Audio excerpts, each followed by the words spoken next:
Welcome. Thank you for joining us today. My name is Eugene. I'm one of the pastors and leaders here, and it's my privilege to share God's Word with you once again and to dig into His radical statements. That's the series that we are in the middle of, actually nearing the end of the series.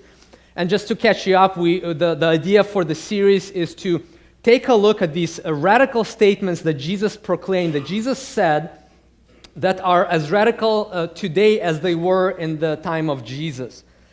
We talked about Jesus' statement that He is the only way to salvation, that the path to greatness is through servanthood. We talked about that blessed are those who are persecuted. We talked about hating your family and what that actually means in the context of Jesus' teaching. And today, the radical statement that we're going to discuss, that we're going to talk about is love your enemies. Love your enemies. We're going to cover the ideas, the topic, a very difficult topic of forgiveness, of what it means to love those who hate us, what it means to let go, what it means to let go of grudges, of pain, of things that maybe to this day cause you it burdens you, it burdens your heart. So that's the topic for today, and we find this statement in Matthew chapter 5 and verses 43 through 47. Let's read them, pray, and we'll dive into it. So here's what Jesus says. You have heard that it was said, you shall love your neighbor and hate your enemy. But I say to you, love your enemies and pray for those who persecute you, so that you may be sons of your Father who is in heaven. For He makes His sun rise on the evil and on the good, and sends rain on the just and on the unjust. For if you love those who love you, what reward do you have? Do not even the tax collectors do the same? And if you greet only your brothers, what more are you doing than others? Do not even the Gentiles do the same? Jesus, once again, we come to your word together as church, as one family, and we have opportunity and the great privilege of opening your word together as a church every Sunday. I pray that this word today, this radical statement that you said, that again, once again, was countercultural back in your day and in our day even more. God, I pray that you would please speak to us, correct us as needed, and through this, so we would be more like you. Amen. Preaching on this topic, forgiveness and loving your enemies, one pastor, at the end of his sermon on this topic, he decided to challenge his congregation. And he posed this question, kind of like a call to action, passionately. As a passionate preacher, he asked the congregation, how many of you are willing to love and forgive your enemies? That was the question. Raise your hand, he says, if you're willing to love and forgive your enemy. And of course, people start kind of slowly, but people start raising their hands. Some because they are really willing, some because they want to, be in the crowd and they don't want to stand out. And so eventually, just a couple of seconds later, the whole congregation has their hands raised up, except this one lady in the front row. This elderly lady, 93-year-old lady, she's not raising her hand. And of course, as any preacher, you want your sermon participation all the way, and he gets frustrated, and he's like, Mrs. Jones, are you not willing to forgive your enemies? And the old lady, she replies, and she says, Pastor, I don't have any enemies.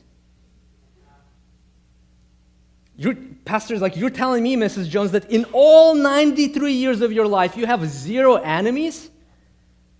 And the old lady replies, and she says, it's easy, son. I just outlived them all. It worked out great for her. She outlived them all, but that's not the reality for most of us, for all of us. We cannot rely to outlive our enemies and wash our hands clean and say, I don't have to forgive anyone, There's no enemies for me. Reality for us is that we must learn what it means to love and forgive our enemies. And that is why Jesus makes this radical statement. And He's teaching us what it means and how you actually do it. Because our natural sinful response to those who hurt us, our natural sinful response to our enemies is not love, but hate. That's the reality of our sinful nature. That's the reality of our world. We respond to hate, we respond with more hate. We respond with resentment, with revenge, with retaliation. And this is true today, and this was true in Jesus' day. This was the cultural norm in the day of Jesus. Revenge was the norm. That's why Jesus begins his statement, begins in verse 43, before he goes into the statement that we're studying today. He begins and he says, he addresses some cultural norms of his day. And he says, you have heard that it was said, you shall love your neighbor and hate your enemy. And it almost, if you don't know your Bible very good, or you're just kind of reading through this, it almost sounds like he's quoting the Bible, right? Jesus' Bible sounds like the Bible. Love your enemies, or love your neighbor and hate your enemies. Sounds Old Testament-ish enough, but he's not quoting the Bible. What's interesting is that he's quoting a popular cultural norm of his day. Love your neighbor, but hate your family. Actually, he does quote the Bible. He quotes the first statement, the first part of the statement is quote from the Bible, and then the cultural norm became twisted. So in Leviticus chapter 19, it says, you shall not take vengeance or bear a grudge against the son of your own people, but you shall love your neighbor as yourself. I am the Lord. And what religious people did in the days of Jesus is they took Leviticus 19:18 and they twisted it. And they said, well, you're supposed to love your neighbor, but those people who hate God, we're supposed to hate as well. Those people who are against my neighbor, I'm supposed to hate that person. And again, during the time of Jesus, Roman occupation, a lot of nasty people around, people who are oppressing you. You're hating those people, but you love your Jewish neighbors. That was the norm of those days. And again, once again, this is the natural sinful response to hate. The response is to seek revenge. Eye for an eye type of thing. That's what that's what our sinful nature wants to do. This was true for Jesus' day, and this is true for us today. I mean, just like Jesus observed his culture, think about our culture today. What is the common approach to hate? How do we treat enemies? Those who do evil and hurt us. It's not love, but it's revenge.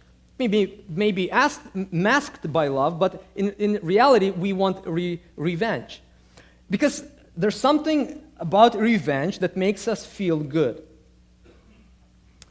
Naturally, as sinful people, something about revenge that makes us feel good. Think about the movies and popular genre of movies that people are into, I'm sure a lot of us are like, okay, I like this type of movie.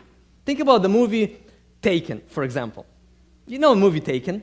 What is the most popular line in that movie? The guy, he was hurt. His family was hurt, right? His daughter was hurt. What is the famous line in that movie? He's on the phone, and his deep voice, what does he say? I will find you, and I will kill you, right? And we're like, yes, God done look at me, but yes, he finds those bad people, and there's revenge, right? Think about movie Equalizer with Denzel Washington, or Gladiator. These are the movies where man, yes, bad guys are punished. Revenge. Forget about movies for a second. Think about music today. What are the popular songs that are popular today in our culture? Think about what they preach. When you think of a genre of music that promotes violence and hate and revenge culture, what genre are you thinking about? That's right, country music. That's exactly what I thought too. Just listen to these words from this song. A couple of years ago, this was a popular one. I dug my key into the side of his pretty little four-wheel drive, carved my name into his leather seat. Carrie Underwood, she was pretty violent, and revenge, right? And you feel like, well, that was years ago. Country music has evolved to a much better place. Now, listen to this. Soon, she's gonna find stealing other people's toys on the playground, meaning boyfriend, won't make you many friends. She should keep in mind There's nothing I do better than revenge. Ha. It ends with a ha here. Swifties in here? Taylor Swift right there, her popular song called Better Than Revenge. There's something about these movies, these songs that are popular because deep within us, we want revenge. We want revenge. Now, of course, when asked, all good Christian boys and girls will say revenge is wrong. It's sinful, and it is. Revenge is sinful. We know that it's bad, but why do we crave it? Truthfully, why do we crave revenge? Why do we want to see the bad guys lose? Why do we want to see the good to overcome evil? Why do we crave that? And the answer is simply because we are image bearers of God, and in reality, we all desire justice. We want justice. But because of our sinful nature, what happens is that we twist desire for justice, we twist it into revenge. We twist it into hate. We twist it into resentment. We want justice, and it's in us because we are image bearers of God, but we twist it in wrongful and sinful ways. That's why Jesus, in verse 44, he says, "But I say to you," this is what this world says, hate your enemies, retaliate, revenge. Jesus says, "But I say to you, love your enemies and pray for those who persecute you, so that you may be sons of your Father who is in heaven." You know, it's interesting, the word love here. Again, Jesus is using this strong language. He says, love your enemies. And the word for love here is the word agape. And I'm not going to go into detail with that, but many of you probably know that Greek language had many different words for love. Word philia was a word that is translated as love. It's a friendship or brotherly love. The word eros, it's a romantic, sexual type of love. Here, Jesus decides to use the word agape. Agape your enemies. It's the same agape love that God has for you. It's the same agape type of love that God has for me.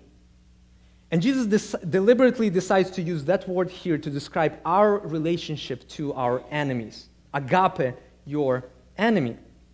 Agape love is based on choice rooted in values. It's irrespective of emotions and efforts. Agape is the kind of love that is not based on feelings, but it's love that is backed up by action.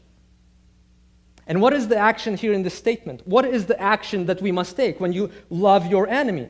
You pray for them. You pray, and that's the first step of action. Jesus modeled this agape love by backing up his love with action on the cross. Jesus is the best example of what it means to have an agape love towards your enemies. While he was on the cross, he was praying for his enemies. Imagine that Jesus is on the cross being crucified, and he is praying for the people, the very people who are crucifying him. That is agape love. And on the cross in Luke 23:34, Jesus says, "Father, forgive them, for they know not what they do." The first action of agape love is forgiveness. The action behind the loving your enemies is to forgive them. It's something that happens right here. It's something that happens within us, and you forgive your enemies. I love how in Romans chapter 5, verse 10, Paul describes Jesus, and he says, "For if while we were his enemies, we were reconciled to God by the death of his Son." Jesus modeled for us of what it means to agape your enemy. To agape, to love those who persecute, those who hurt us, those who betray us, those who talk behind our back, those who crucify us, those who are against us. Jesus models it, and he says, forgive them. He prays and forgives those who are crucifying him. And ultimately, I love how he ends this radical statement in verse 45, and he says, what is the end goal for us as we love our enemies, as we forgive our enemies? What is the end goal? So that you may be sons of your Father who is in heaven. But at first look, it may look like this. What Jesus is saying is that once you love your enemy and forgive them, then you will become son of the Father. Then God will accept you. Then God will love you. Then you can become his family. But that's not what Jesus is saying. He's using here an illustration of that just like kids reflect the character of the Father, right? Our kids reflect our characters. Mothers and fathers, our kids look like us, do things like we do. He says, when you as a Christian, you choose to agape love your enemy, forgive them when they hurt you, in that moment, you image God to this world. In that moment, you reflect God's character to this broken world. You reflect your Father's character into the brokenness of this world. That's what it means to love your enemies. That's the essence, the base of this radical statement of Jesus Christ. You know, as I was praying about this sermon today, and I couldn't stop thinking about the one of the best, I think, case studies in the Bible that portrays this radical statement of Jesus, that portrays, that pictures for us, that paints for us the picture of what it means to love and forgive and pray for those who hurt us. And it's, of course, the story of Joseph. I'm sure most of us, if not all of us, we know the story of Joseph. And if you remember his story, if there was ever a person who had the right to retaliate and for revenge, it's Joseph, right? I mean, the things that were done to him, if you remember the story, I mean, Joseph was one of the 12 sons of Jacob. He was 11th son, and he was his dad's favorite son, but he was not so much favored by his brothers. His brothers hated him. He was part of a messed up family. Jacob had 2 wives, 2 girlfriends. He had 12 sons, a lot of kids. It was a messed up family. And that's a picture that we see in the Bible pretty often. God chooses messed up people to do amazing work through them. And so Joseph was part of this family, hated by his brothers, and at one point they decide to kill him. They decide to hurt him. Instead of killing him, they end up selling him into slavery. Now, it's interesting, as I was reflecting on this, sometimes, and hearing stories from people, sometimes, we think about enemies, something out there, but sometimes the ones who hurt us the most are the people who are closest to you.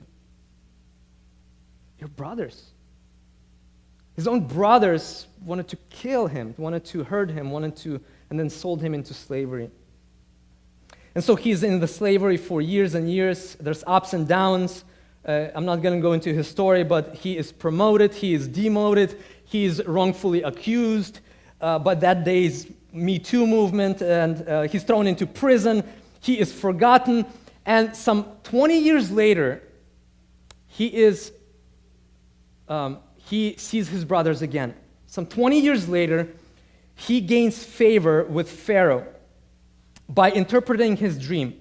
He interprets the dream of the Pharaoh, and he is promoted from a slave to second in command in Egypt. From slave to a vice president or prime minister. And he has power. And during that time, there's a famine that spreads across the land, and his brothers, his family that he hasn't seen for 20 years, they decide to go to Egypt to ask for some food, to ask for some grain, because they were starving at that point. And guess who is in charge? Joseph is. Joseph is in charge. Joseph has power to do whatever he wants. Those who wronged him, those who left him for dead, those who lied about him and betrayed him are now at his mercy. They're now at his mercy. He can punish them. He can make them suffer. He can make them pay. Revenge is his. Revenge is his. Joseph, however, does the opposite. He exchanges revenge for love, hate for forgiveness, resentment for joy. Joseph was what theologians call a type of Jesus. It's a theological term where in the Old Testament we see types of Jesus, meaning people, characters, again, messed up people who, through some of their actions, point to Jesus Christ, a type of Christ. Joseph was a type of Christ. His character, his actions, his love and forgiveness points to Jesus Christ and what Jesus will achieve in the future.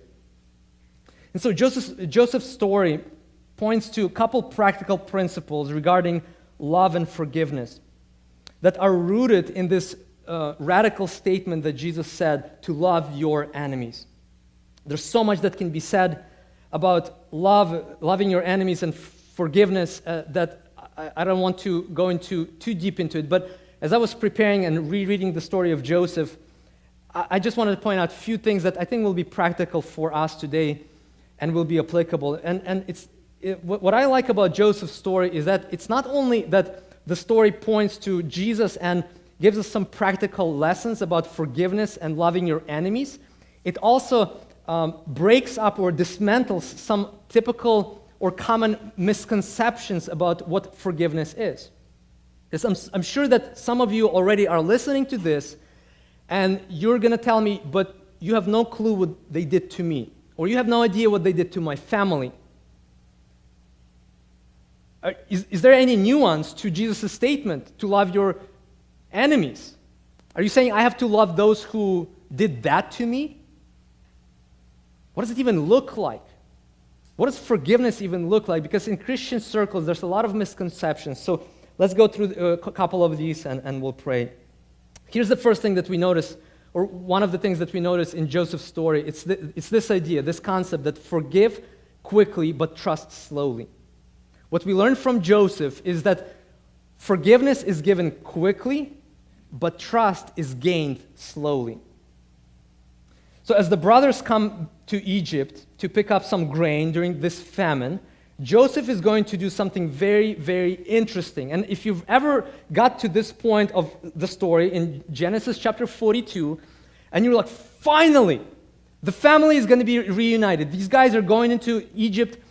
Man, Joseph is full of love. He's going to hug them. He's going to embrace them. It's going to be so great. And what happens for the next about 3 chapters? Well, let me give you a glimpse of what happens next. In Genesis 42:15, but this you shall be tested by the life of Pharaoh. This is Joseph speaking. You shall not go, and he's addressing his brothers, you shall not go from this place unless your youngest brother comes here. Send one of you and let him bring your brother, while you remain confined. He places his brothers in prison, that your words may be tested, whether there is truth in you. Or else, by the life of Pharaoh, surely you are spies. And he put them all together in custody for 3 days. Joseph, what are you doing? Right? As good Christians today, we can say Joseph did something wrong. He should have forgiven and embraced them. He's not being a good Christian. What he does instead, he tests them. He accuses them of being spies. He puts them in prison. And he messes around with them for 3 full chapters. You know the story. He sends them back and forth, and he does all kinds of things. What Joseph is doing here, he is testing his brothers. He will put them through some trials and tests to see if they have changed. 20 years has passed. 20 years have passed. Can he trust them? And I believe that Joseph, I really believe that, and you can see that in his character in the story, that Joseph forgave his brothers long time ago. He forgave his brothers a long time ago, but forgiveness and trust are 2 different things.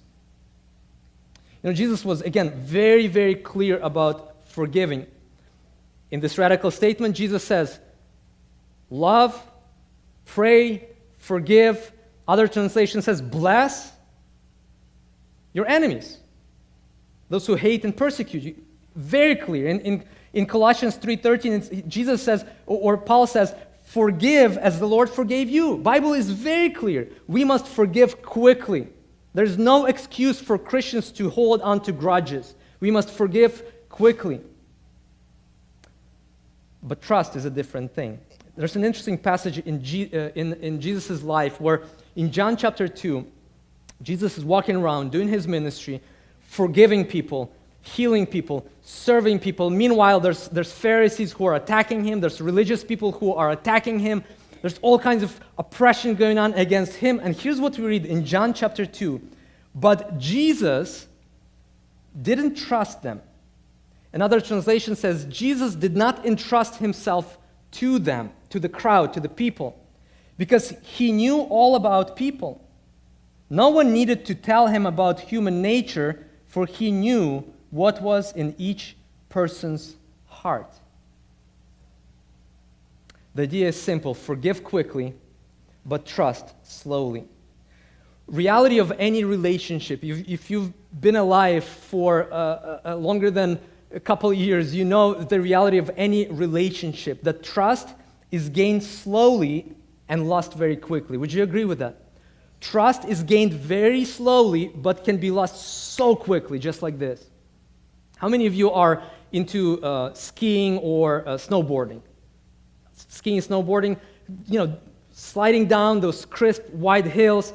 I have no idea, never skied or snowboarded, but I heard it's cool. I did use sled when I was a kid, those plastic ones, and go downhill, that your tailbone is all crushed after that, but it's fun.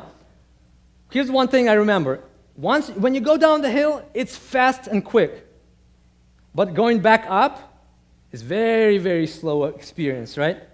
Slow and painful. You're dragging, your little brother, no offense, Mark, you're dragging him up the hill, and it's very, very slow process, and then you go down quickly. That's how it is with trust. Trust is lost quickly and gained very, very slowly, and that is true in every relationship. So this truth seems simple, but so many Christians, so many good-hearted Christians are burned spiritually and relationally because they don't fully understand this concept that you forgive quickly, but you trust slowly. Something that it's a Christian thing to do, to blindly trust people. It's a Christian thing to do. You trust everyone, and there's this, if you're a Christian, you must be naive. And there's even a stereotype about Christians, those naive people. They just blindly trust everyone. There's this stupid saying in Christianity that some Christians say, forgive and forget. Have you heard that? Forgive and forget. That's not biblical. It's like practicing some kind of a memory loss for Jesus type of thing. Like, you just forget everything. You can't. Tell that to a rape victim. Tell that to someone who was abused, to forgive and forget. Good luck with that. There's no such thing as forgive and forget. Some are taken advantage of because of this idea that Christians must just forgive and forget. You forgive and you trust everyone. Some are stuck in unhealthy, abusive relationships because of this idea, of this concept. Some wonder why they keep getting burned and hurt. Maybe it's because of this, because you have wrong understanding of what forgiveness is. There's a big difference between forgiveness and trust. Forgiveness is free, but trust must be earned. Forgiveness can't be earned. Again, the Bible is very clear. If you're a believer, if you're a Christian, just like you've got forgiveness for free, you give it for free. Nobody can earn forgiveness, but trust can't be given. It can only be earned. There's this also idea that, forgiveness means removal of consequences. No, that's not biblical. There's consequences. And just because someone's suffering consequences doesn't mean that they were not forgiven, doesn't mean you can still forgive, but there's also consequences to actions. Because of these misconceptions, some are unwilling to forgive others because you think it means that you are obligated to fully trust those people again, the same people that hurt you. So you're like, if that's what forgiveness is, that I have to fully embrace them and hold their hand and run through the meadows together and be best friends, I don't want that forgiveness. I can't do that. Maybe the reason you can't forgive is because you have some misconceptions about what forgiveness is. Let's go to the second statement. Forgive even if they don't ask for forgiveness. That's a tough one. Forgive even if they don't ask for forgiveness. After some time, going back to Joseph's story, Joseph reveals himself to his brothers because at first they didn't realize that Joseph. 20 years has passed. He looks, with the Egyptian makeup, and he looks different, and they didn't even recognize him. Then he reveals himself to them. They are reunited. He's reunited with his father and family. But we see something very sad at the very, very, very end of Genesis. Genesis chapter 50 reveals to us a very, very sad picture, and the reality is that his brothers never asked him for forgiveness. They never did. Verse 15 says this: when Joseph's brothers saw that their father was dead, they said, "It may be that Joseph will hate us and pay us back for all the evil that we did to him."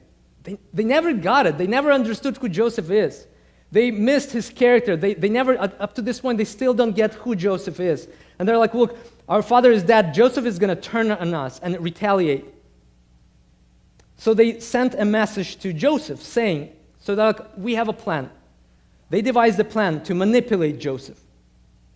Your father, here's a note. They didn't even have guts to come to him and tell him face to face what they think.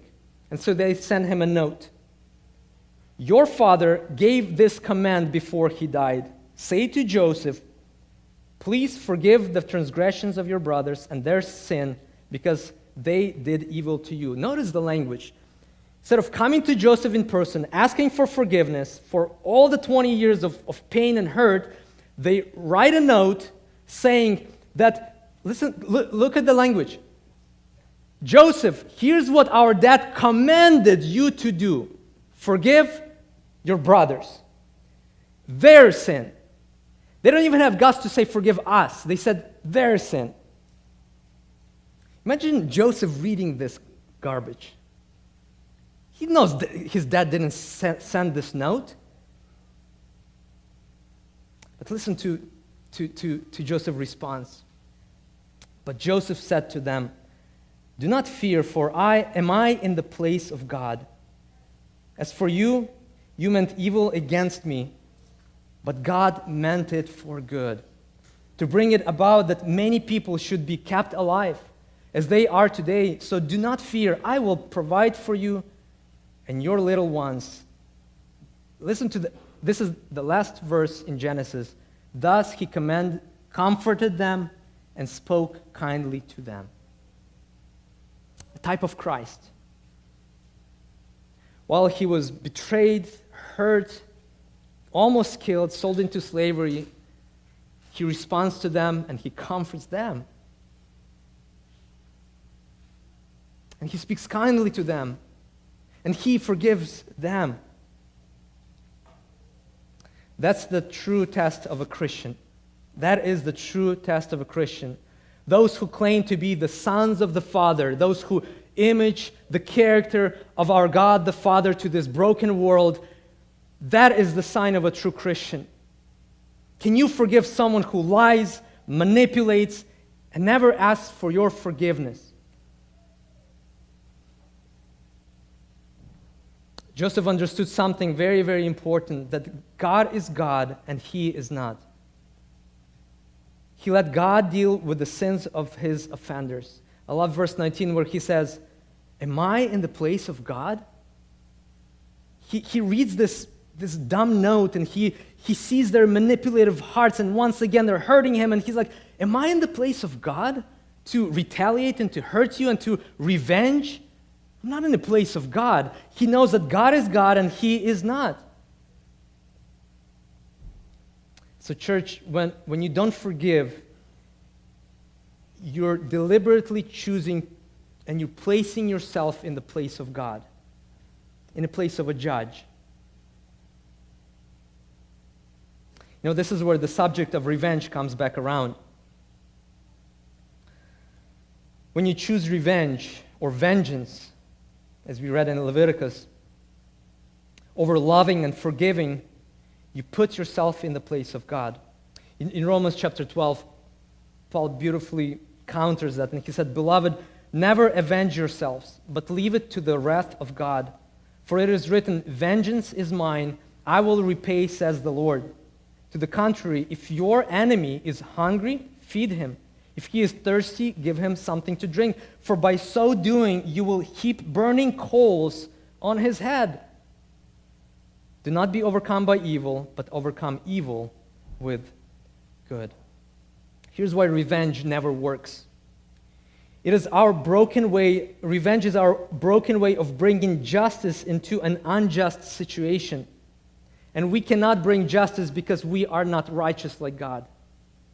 We are not judges. We are not righteous like God. We are sinful. Let me say this, we are as sinful as the people who hurt us. Maybe in just different ways. Only God is just, and only He can bring justice. If you live with unforgiveness in you, you will always try to avenge yourself. You will end up trying to prove something rather than please someone. In Jesus, you have nothing to prove. In Jesus, you have nothing to prove. And here's the last point. It all comes down to this. To truly forgive, you must first learn to receive. To truly forgive, you must first learn to receive. Here's the big idea of my sermon today. If you are here today and you have problem forgiving people, most likely you have problem receiving forgiveness from God. Or you have a wrong understanding of what God's forgiveness is for you. When you feel like you need to earn God's forgiveness, you will make others earn your forgiveness. When your perception of God the Father is that you need to punish yourself, you need to do certain acts in order for God to forgive you, because if you don't do these things, A, B, C, then God will not forgive you. Guess what? You're going to do exact same thing to other people. And maybe the reason you cannot forgive someone else is because you have a wrong understanding of the gospel. But the gospel of Jesus Christ is simple and clear.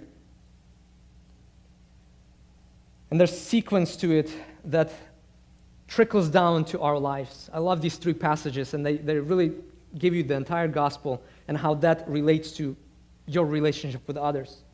In Ephesians, Paul says, "For by God's grace you have been saved through faith. And this is not your own doing. You did nothing. It is the gift of God."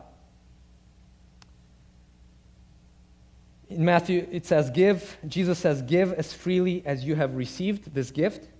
Then in Colossians, it says, "Forgive as the Lord forgave you." Do you see the sequence here? Do you see the pattern here? Just like God gave you the gift of grace and love and forgiveness. And this is what we're remembering today in communion. It's a symbol. Right here, this is a monument of God's forgiveness for you. This is a monument this is a signpost where we look at these things and we remember that God forgave you. So as a result, the same gift that was extended to you, extend to others. The same gift of forgiveness that was extended to you, extend to those who hurt you. The same gift of love that was extended to you from the cross, extend to others. Maybe as you are on the cross as well, when you are being crucified, when you are being talked about, when you are hurt by others, extend that love to others. Jesus says in his radical statement, "But I say to you, love your enemies and pray for those who persecute you, so that you may be sons of your Father who is in heaven." Let us pray. Jesus, this is a tough word. It's a tough passage because all of us, at some point or another, we experienced pain, we experienced betrayal, we experienced hurt, we experienced enemies doing something to us or our family members that it's so hard to forgive. God, my prayer is that you would give us strength to be the type of church, to be a type of Christian community that extends the same grace and love and forgiveness as you extend it to us, to extend it to others. I pray for those who are maybe struggling still with some pain and hurt. It's real, and it drags them down and it weighs them down. I pray that you would lift that weight off of them and help them to fully trust and rely on you. Jesus, in your name I pray. Amen. Let's stand forward.